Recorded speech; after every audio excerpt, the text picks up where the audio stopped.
જોઈએ। જરૂર સાહેબ સરકાર, એ દિવસ આવવાને હવે વાર નથી। અને હા, સુરા કુંભારના શું સમાચાર છે? એને મારી મૂર્તિ બનાવવાનું કાર્ય ક્યાં સુધી પૂરું કર્યું છે? સાહેબ સરકાર, મને કાંઈ જ ખબર નથી। મને લાગે છે હજી સુધી એને કામ કરવાનું ચાલુ કર્યું જ નથી। શું? એને હજી મારું કામ શરૂ જ નથી કર્યું?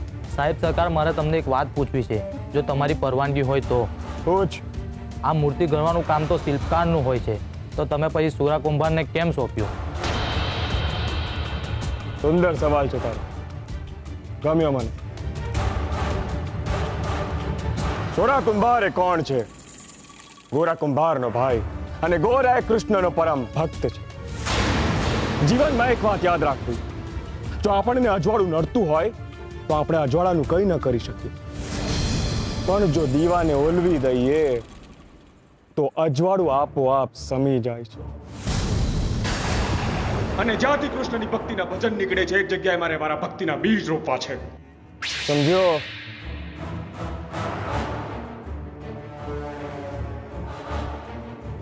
અને ગોરાનું ઘર એટલે કે કૃષ્ણનું મંદિર। અને મેં સાંભળ્યું છે કે એના ઘરમાં, એના ચાકડા ઉપર એને ભગવાનની મૂર્તિ બનાવી હતી। હવે એ જ ઘરમાં, એ જ ચાકડા ઉપર, એ જ માટીથી મારી મૂર્તિ બનશે, અને માધવપુરના બધા લોકો મને ભગવાન માની લેશે, અને એટલે જ મારી મૂર્તિ સુરા કુંભાર બનાવશે, અને એ જ ભગતનો પરિવાર મને ભગવાન બનાવશે, એ પણ એના જ હાથે।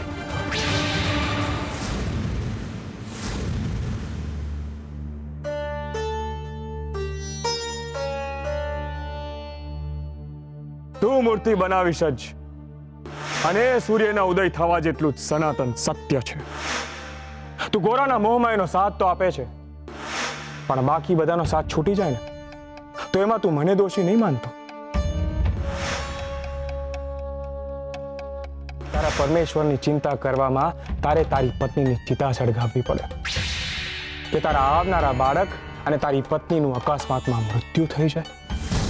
માર્ગ પર જતી બળદ ગાડીની નીચે તારું સુખ કચડાઈ ના જાય સુરા। નહીં,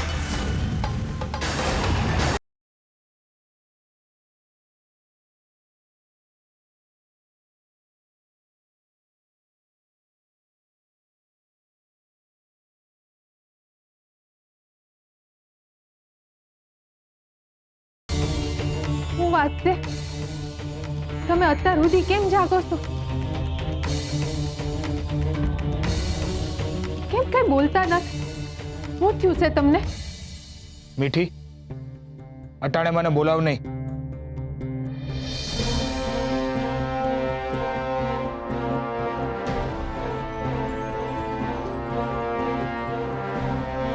હું જાણું છું કે તમે મને હજી સુધી માફ નથી કરી। ભૂલ મારી જ છે કે મેં ગાંડીનું નાટક કર્યું ને, એ ખોટું જ કહેવાય, પણ મેં તમને કીધું ને, મારી પાસે બીજો કોઈ માર્ગ નહોતો, એટલે મારે ના છૂટકે આ કરવું પડ્યું। છતાંય હું માનું છું કે ભૂલ મારી જ છે। મેં તમારી આંખોમાં ધૂળ નાખી છે, અને મને ખબર છે તમે હજી સુધી મારા પાપને માફ નથી કરી શક્યા। હું બે હાથ જોડીને તમારી પાસે માફી માંગુ છું, મહેરબાની કરીને મને માફ કરી દો ને। બસ મીઠી, તું થોડી વાર હાટું એ વાતને બાજુમાં મૂક ને। કઈ રીતે મૂકી શકું બાજુમાં? એ વાત સતત મારા મનમાં ફર્યા કરે છે, મને થયા કરે છે કે મેં તમારી હારે બહુ મોટું પાપ કર્યું છે। તમે મને જ્યાં લગી માફ નહીં કરો ને, ત્યાં લગી મને નિંદર નહીં આવે। મીઠી, મેં તને પહેલાંય કીધું તું કે મેં તને માફ કરી દીધી છે, બસ તું અટાણે મને બોલાવ નહીં। આમે મારું મન બીજા વિચારોના ચક્રાવે ચડ્યું છે। હું અટાણે બીજી જ ચિંતામાં છું। ચિંતા? કઈ ચિંતા? હું ચિંતા છે તમને? તમે બોલતા કેમ નથી? હું ચિંતા છે તમને? બોલો ને।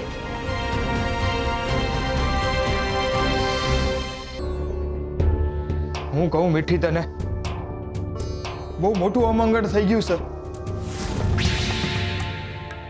હું થયું છે એ તો તમારે કહેવું પડશે ને. મીઠી, સાહેબ સરકારે સાહેબ સરકારે હું બોલો ને, મને ચિંતા થાય છે. મીઠી, વાત ચિંતા થાય એવી જ છે, પણ મને એમ થાય છે કે કયા મોઢે તને કહું. હું કીધું સાહેબ સરકારે. મીઠી, મને સાહેબ સરકારે એમની મૂર્તિ બનાવવાનું કીધું છે. હું એમની મૂર્તિ? હા, અને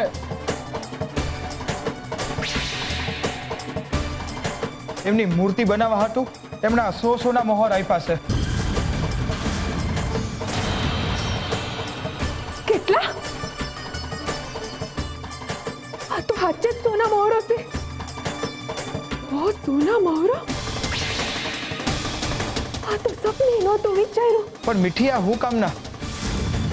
આ મોહરોને બદલે આવું કામ કરાય? જો હું આવું અધર્મનું કામ કરું ને તો મેં મારા ભાઈ ગોરાને છેતર્યો કહેવાય, એની હારે દગો કર્યો કહેવાય. અને હા મીઠી, આમે મને બીજી વાતની એ મૂંઝવણ છે. કઈ વાતની મૂંઝવણ છે? તમે આ મધુરી વાત મૂકીને અટકી ન જાઓ. કે તારા આવનારા બાળક અને તારી પત્નીનું અકસ્માતમાં મૃત્યુ થઈ છે. બોલો ને. હા, ના ના, કાંઈ નથી થયું. એક કામ કર, તું હુઈ જા. હવે કઈ નીંદર આવે મને? મારા મનમાં તો અજંપો વર્તાય છે. ઝટ બોલો ને હવે, હું વાત છે? મીઠી, મેં તને કીધું ને કાંઈ વાત નથી. તું હુઈ જા આરામથી. હરી છે ને, એ હંધોય સંભાળી લેશે. એ જ આપણને સાચો માર્ગ દેખાડશે. હરે કૃષ્ણ, હરે કૃષ્ણ. ઓહ, તો આ વાત છે. આવી વાત થઈ છે સાહેબ સરકાર અને શુરાબા વચ્ચે. એટલે જે મારી હારે નો આવ્યા ભગતને મળવા માટે. સ્વાભાવિક છે કે શુરાબા ડરી ગયા હોય, પણ એમનો ડર એમની વફાદારી ઉપર હાવી તો નહીં થઈ જાય ને? ક્યાંક ક્યાંક એ સાહેબ સરકારની વાત માની તો નહીં લે ને?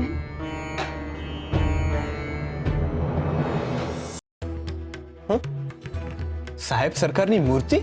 હા, એ બિચારા બહુ ફસાયા છે. એ જ મૂંઝવણમાં અટવાઈ ગયા છે. પણ ભગત, મને લાગે છે કે જો એ મૂંઝવણમાં જ હોય તો પછી સોના મોહરની થેલી એમણે પોતાની પાસે કેમ રાખી? ભગત, મને બહુ ચિંતા થાય છે. મને થાય છે કે જો સાહેબ સરકાર આખા માધવપુરને પોતાની બાજુ કરી લેશે તો? કરી લેશે તો નહીં, કરી લીધું છે. એ કઈ આમ તમારી જેમ બેહી રહેવાનો નથી. ધીમે ધીમે આખું ગામ એના ભજનો ગાતું થઈ જશે ને તમે લોકો આમ વાતો કરતા બેહી રહેશો. હું ક્યાં અહીંયા અટવાણો? જો અટાણે હું બહાર હોત ને તો. ભગત, જો હાચે જ આવું થયું તો? આખું માધવપુર એના પક્ષે થઈ ગયું તો? ભગત, તમે શું કરશો? તમે એકલા પડી જશો. તમે એકલા શું કરશો ભગત? તમે કોના હાટું લડશો? તમે તો લોકોના મનમાં ભક્તિ જીવતી રહે એના હાટું ક્રાંતિની મશાલ લઈને હાલો છો. પણ જો એ લોકોને જેમાં રસ નહીં રહે, તમારી લડાઈનો અર્થ જ શું? ભગત, તમારી મહેનત તો બહેરા સામે ભજન ગાવા જેવી થઈ જાહે. ગંગા, ભજન તો મનનું ભોજન છે. એને કાન હારે કાંઈ લેવા દેવા નથી. ને હું આ લડાઈ કાંઈ માધવપુરના લોકો હાટું નથી લડતો.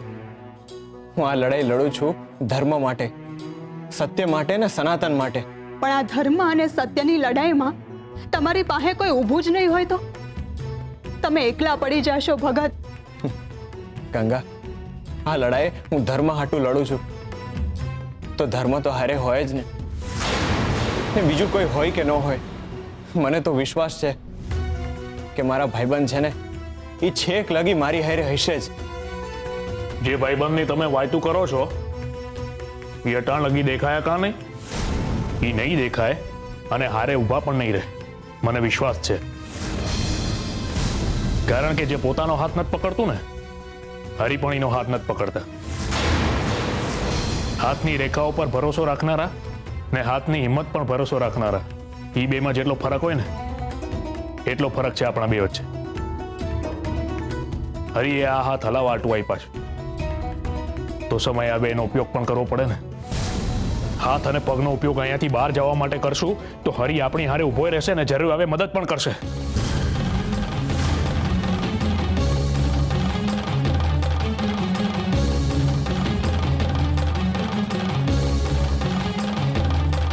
આ શું કરી રહ્યા છો તમે? હા, અચાનક તમને શું થયું? આવે છે મને. અને તું આ હરી ઉપર ન છોડી દેવાય. અમુક હાથ નહીં કરવા દેવું પડે. તમે સમજતા કેમ નથી? ભગત, હવે તો આ જ હથિયાર છે જેમાં હિંસાનો ભાર છે પણ હરીનો આધાર પણ છે.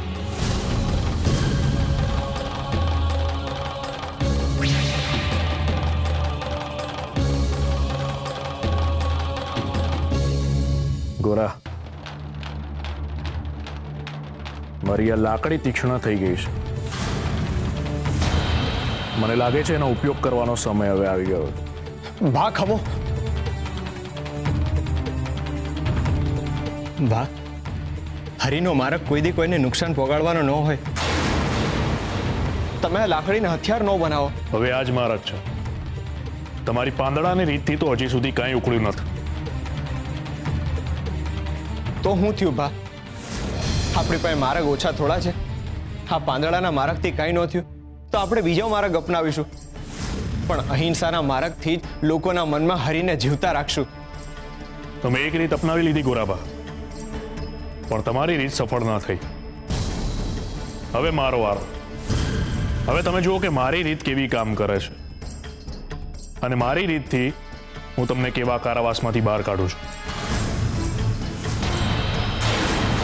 કઈ રીત છે તમારી ને શું કરવાના છો તમે? ગંગાબેન, તમે જટ જાઓ અહીં. ગંગા, તમે ચિંતા ન કરો, હું આયા હંધોય સંભાળી લઈશ. જાઓ.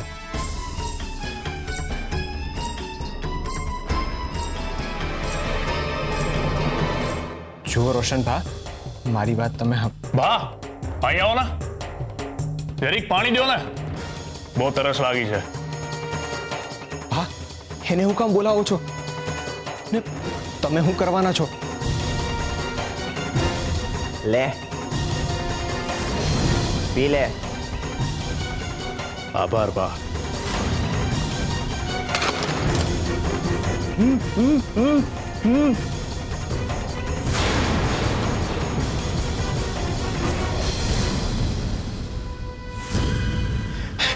ભા, આ ખોટું છે.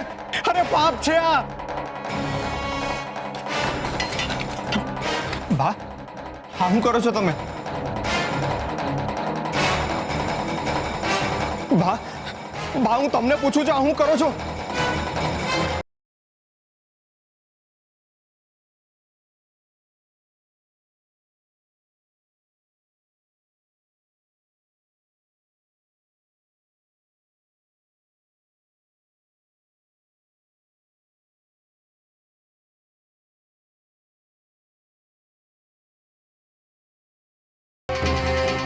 હા, તમે શું કરો છો ભા?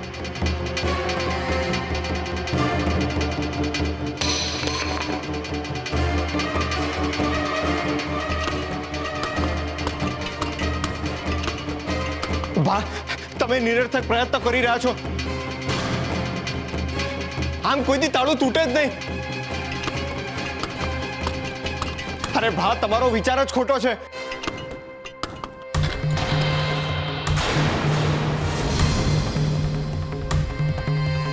જોયું ભગત, વિચાર સાચો હોય તો એટલે જ પરિણામ પણ સાચું આવ્યું. પ્રયત્ન હોવો જોઈએ તો જ પરિણામ મળે છે.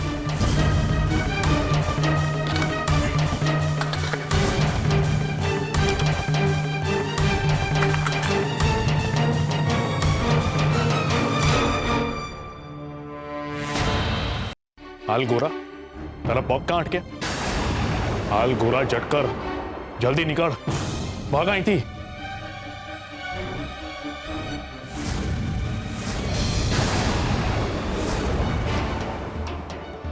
જલ્દી નીકળ, ઊભો છે હું. જલ્દી ભાગ. જો ફરીથી પકડાઈ ગયા ને તો આપણી બધી મહેનત પાણીમાં જશે. હાલ ઝટ કર, ભાગ અહીંથી. પછી પછી હું ભા અહીંથી ભાગીને ક્યાં જાઉં? ઘરે? ગોરા, એ બધું બહાર નીકળીને નક્કી કરશું. અટાણે ભાગ. તો પછી આપણે જે કંઈ પણ કર્યું એનું હું? અટાણ લાગી હરિના નામનો પ્રચાર કર્યો એનું હું? એ અંધુ તો જુઠ્ઠાણામાં ખપી જાય ને. બા, મારે જો ભાગવું હોત ને તો આયા હું આવ્યો જ ન હોત. હું તો હરિના નામની માળાએ બંધાઈ ગયો છું. ને મારે જો આવી રીતના અંત લાવો હોત તો મેં હરિનું કામ શરૂ જ ન કર્યું હોત. આ અંત નથી, શરૂઆત છે હરિના નામની ક્રાંતિની. અને ક્રાંતિ ન કહેવાય ભા. ભાગવું ને એ તો પાપ છે. અંધાઈ લોકો નિરાશ થાય, ગામના લોકો દુઃખી થાય ને તુલસી દુઃખી થાય. અંધાઈ લોકો મારા ઉપર આશા લગાવીને બેઠા છે ને હું આવું પાપ કરું? કોણે કીધું આ પાપ છે? તમે હરિની યાત્રા છોડતા નથી, તમે એ યાત્રામાં આવતા અવરોધોને હટાવો છો. ભગત, ભાગવું એ પાપ નથી, પણ પોતાના કાર્યથી ભાગવું એ પાપ છે. ને હું તો ભાગીને પણ તમને હરિના કામ કરવાનું જ કહું છું ને. કામની હારે એની રીત પણ અગત્યની છે. જે લોકો મને ઓળખે છે ને એ લોકોને મારી રીત ખબર છે. એ લોકોને હું જવાબ આપીશ ને શુરાને હું કયા મોઢે મળીશ? વાહ ભગત વાહ, જે દીવો દજાડે છે એ જ દીવાની ચિંતા છે તમને? અરે શુરો પોતે જ મેદાન છોડવાની વાત કરી રહ્યો છે. એ તમને છેતરપિંડી કરી રહ્યો છે. એને શું કહીશ એ વિચારો છો? ના ભા, શુરાએ હજી લગી મારી હારે છેતરપિંડી નથી કરી. એના મનમાં તો વાત છે ને. વાતને વર્તનમાં ઉતરતા વાર નથી લાગતી. આજે નહીં તો કાલે એનું મન તો ફરવાનું જ છે. એની હું ખાતરી કે એ છેતરપિંડી કરશે જ? એની હું ખાતરી કે એ છેતરપિંડી નહીં કરે. ભાઈ, એ તો મને નથી ખબર, પણ આ જગમાં જે કંઈ પણ થાય છે ને એ હંધુઈ હરિની ઈચ્છા મુજબનું જ થાય છે. ને જો છેતરપિંડી થવાકાળ હશે ને તો એ થઈને જ રહેશે. પણ હું મારું કામ નહીં મૂકું. તો હું ક્યાં કહું છું કે તું તારું કામ મૂકી દે? હું તો કહું છું કે તું તો તારું કામ કર, અને એટલે જ હું તમને અહીંથી ભાગવાનું કહું છું. ભગત, વેળા વહી રહી છે. મારી વાત માન, ભાગવા સિવાય કોઈ છૂટકો જ નથી.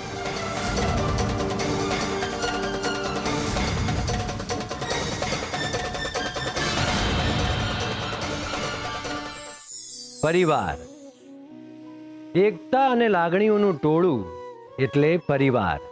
એક મત, એક વિચાર એટલે પરિવાર. પરિવાર એટલે સંબંધો માત્ર નહીં, પરિવાર એટલે સમજણ સાથેના સંબંધો.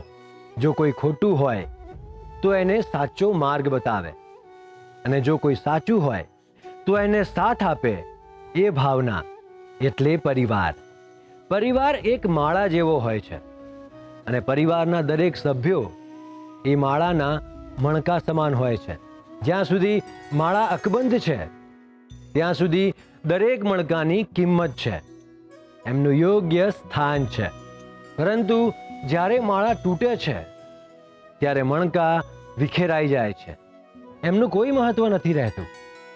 અને એટલે જ જીવનમાં કંઈ પણ થાય, પોતાના અંગત સ્વાર્થ ખાતર મનુષ્યએ ક્યારેય પોતાના પરિવારનો સાથ ન છોડવો જોઈએ.